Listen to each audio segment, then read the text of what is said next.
Assalamualaikum dan salam sejahtera.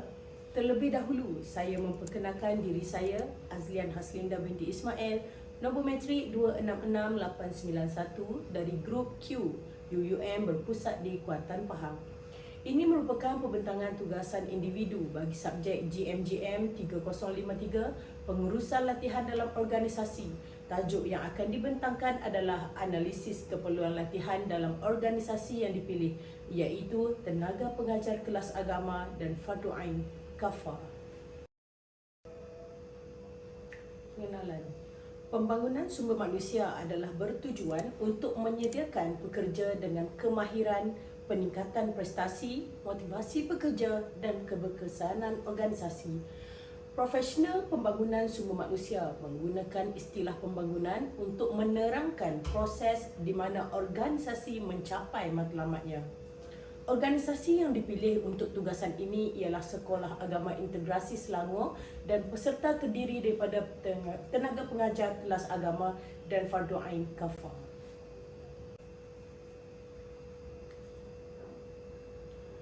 Latar belakang organisasi.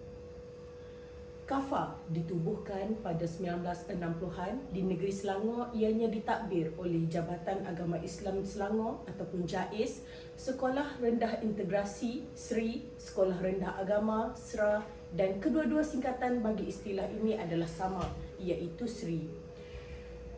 Terdapat beberapa perbezaan organisasi antara Kafah dan SRI.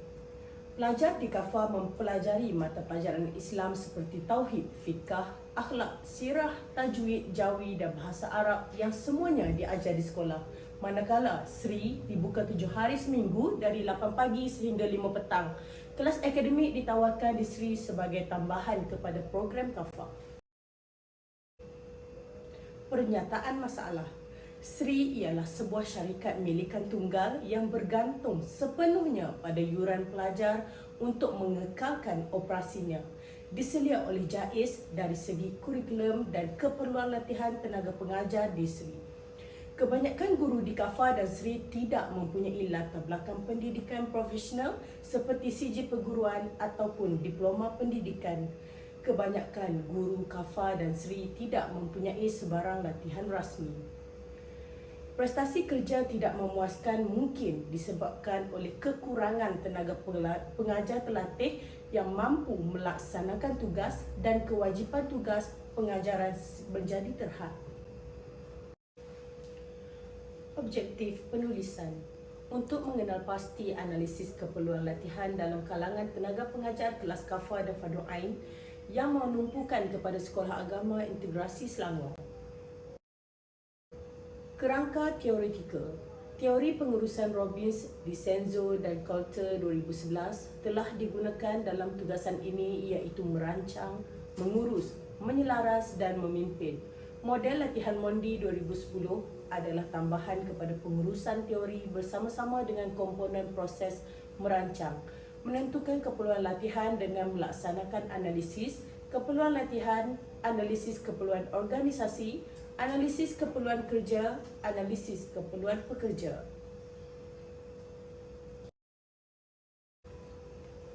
Kajian literatur.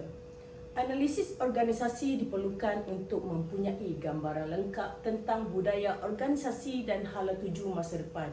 Perbandingan analisis kerja dan analisis pekerja akan memberikan maklumat tentang kemahiran, pengetahuan dan sikap seseorang pekerja. 3 bentuk analisis keperluan latihan ialah analisis keperluan organisasi, analisis keperluan kerja dan analisis keperluan pekerja. Perbincangan. Rasional melaksanakan analisis keperluan latihan dalam kalangan guru sekolah agama. Analisis keperluan latihan ialah peringkat awal dalam menentukan siapa yang memerlukan latihan, jenis latihan yang harus dilakukan dan seberapa terperinci keperluan latihan. Analisis keperluan latihan dalam organisasi yang dipilih ialah peringkat awal dalam menentukan siapa yang memerlukan latihan, jenis latihan yang harus dilakukan dan seberapa terperinci keperluan latihan. Model latihan asas permintaan TOD penyelidikan tentang keperluan sistem latihan atas permintaan untuk guru kafah, khususnya mungkin dianggap perlu untuk mengenal pasti permintaan untuk sistem tersebut dengan lebih baik. Kemahiran merancang pengajar dan pembelajaran atau PNP. Mengatur pembelajaran dengan berkesan, perancangan yang tepat adalah penting untuk kejayaan pendidikan dan pembelajaran. Kemahiran pelaksanaan pengajaran dan pembelajaran. Meningkatkan kualiti pendidikan dengan menggunakan teknik, kaedah dan prosedur PNP yang pelbagai. Kemahiran penilaian keberkesanan pengajaran dan pembelajaran. Pengajar kafah dan pelajar sekolah agama kedua-duanya mendapat manfaat daripada penilaian terperinci perkembangan mereka yang membolehkan mereka lebih memahami prestasi mereka sendiri dan juga rakan sebaya. Kemahiran menguruskan persekitaran pengajaran dan pembelajaran adalah aktiviti berkumpulan hendaklah mempunyai kapasiti yang mencukupi di bilik darjah guru kafah atau pendidikan berasaskan masjid di surau atau bilik media sekolah menengah untuk memastikan kanak-kanak mendapat pendidikan yang terbaik. Kemudahan pembelajaran yang lengkap adalah penting.